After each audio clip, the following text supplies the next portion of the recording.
You're watching South Asia Newsline, and here are the top stories we are tracking for you on Friday, the 13th of December. Constitution debate in India's parliament starts with BJP Congress standoff.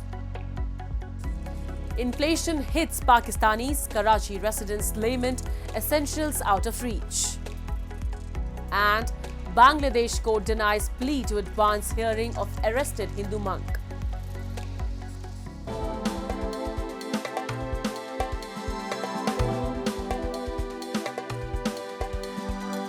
And now for all the details. As the debate on Constitution commenced on Friday, India's Defence Minister Rajnath Singh slammed the opposition and said that the Constitution was not the gift of any one party, as he accused the grand old Congress party of trying to destroy basic principles of the Constitution. Meanwhile, during her maiden speech in the Parliament, Congress MP Priyanka Gandhi took a swipe at the BJP, saying that the centre favours the Adani and that all airport, road and rail projects are being given to one person. She also said there is a sense of fear in the society and journalists, professors, farmers are being attacked. The two-day debate on the Constitution marks the beginning of the 75th year of its adoption. A similar debate is scheduled for the Rajya Sabha. Earlier in the day, Prime Minister Narendra Modi led the lawmakers as they together paid tributes to those killed in the 2001 terrorist attack on the parliament. The attack occurred when 5 armed assailants stormed the parliament building, resulting in the killing of 9 people. All attackers were killed by security forces.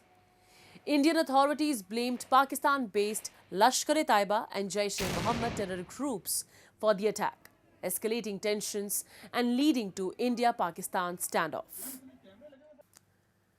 Moving on, India's Foreign Minister S. Jaishankar on Friday co-chaired the 15th India-UAE Joint Commission meeting along with Deputy Prime Minister of UAE, Abdullah bin Zayed Al Nahyan in New Delhi. Jaishankar informed their discussions covered various facets of comprehensive strategic partnership, including economic and commercial relations, energy security and defense cooperation. They also shared perspectives on developments in West Asia and partnership in India-Middle East-Europe Economic Corridor. Both the leaders also witnessed the exchange of MOU on polar research collaboration. The Emirati leader earlier also met India's Prime Minister Modi on Thursday as part of his official visit. India is one of the UAE's largest trading partners, and Indian citizens make up the largest community in the Gulf state, outnumbering Emiratis. Many work in sectors that are the backbone of the economy. Moving on, a Pakistani court on Thursday indicted jailed former Prime Minister Imran Khan and his wife on fresh charges of illegally selling state gifts. The indictment is the latest in multiple cases against Khan, who has been in jail for over a year now. He and his wife Bushra Bibi have already been granted bail in the case, which is one of a series of state treasury charges known as Toshakhana. These charges revolve around allegations that they illegally procured and sold gifts worth more than 140 million rupees in state possession during Khan's tenure as PM. Both have denied the charges. The couple were both handed a 14-year sentence on these charges, days before a national election earlier this year, following a 3-year sentence handed to Imran Khan in late 2023 in another version of the same case. However, the sentences had been suspended in appeals at the High Court. Meanwhile, soaring inflation in Pakistan has left the public struggling to afford basic necessities. Residents of Karachi voiced their grievances over the situation and the government's inability to address the crisis. A report. The rising prices of essential goods including tomatoes, onions and petrol are causing immense hardship for ordinary Pakistanis. Locals in Karachi expressed their frustration, saying that inflation has made it nearly impossible to afford even the most basic meals.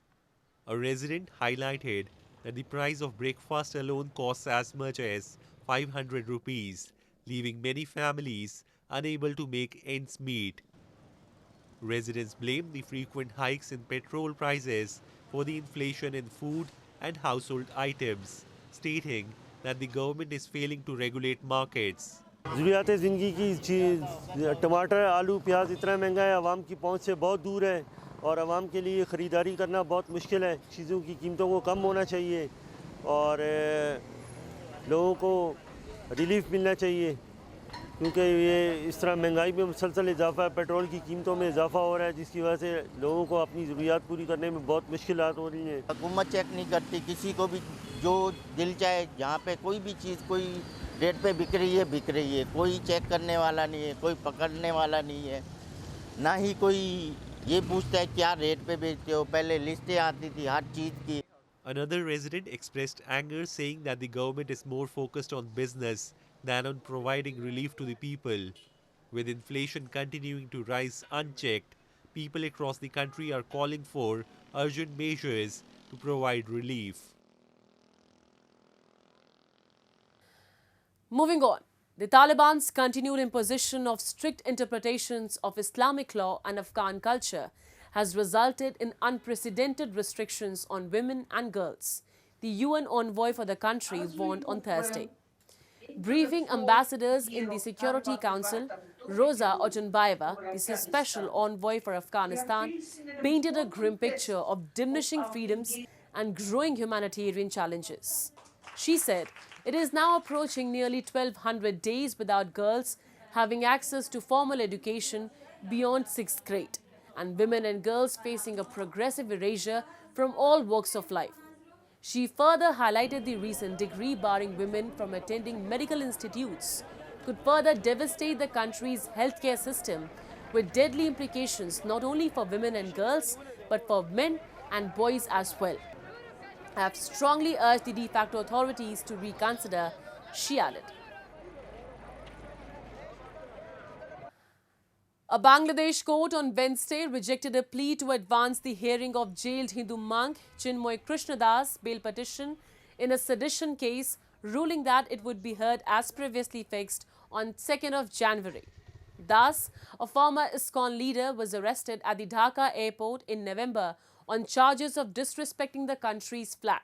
His arrest sparked protests, with his followers demonstrating in Dhaka and several other places, while the protests turned violent in Chattogram, where a lawyer was also killed. The advocate's death sparked a counter-campaign demanding ban on ISKCON. Meanwhile, India has launched strong protests against the arrest of the priest and atrocities on minorities in Bangladesh. Members of a Hindu group in Chandigarh city took out a rally on Thursday in which they burned the effigy of Bangladesh's interim leader, Muhammad Yunus, blaming him for the surge in violence against Hindus in his country.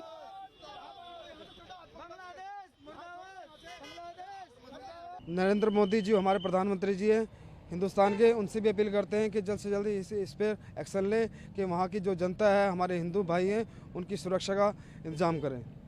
That's all in tonight's edition. We will see you same time next week. Have a great weekend. Good night.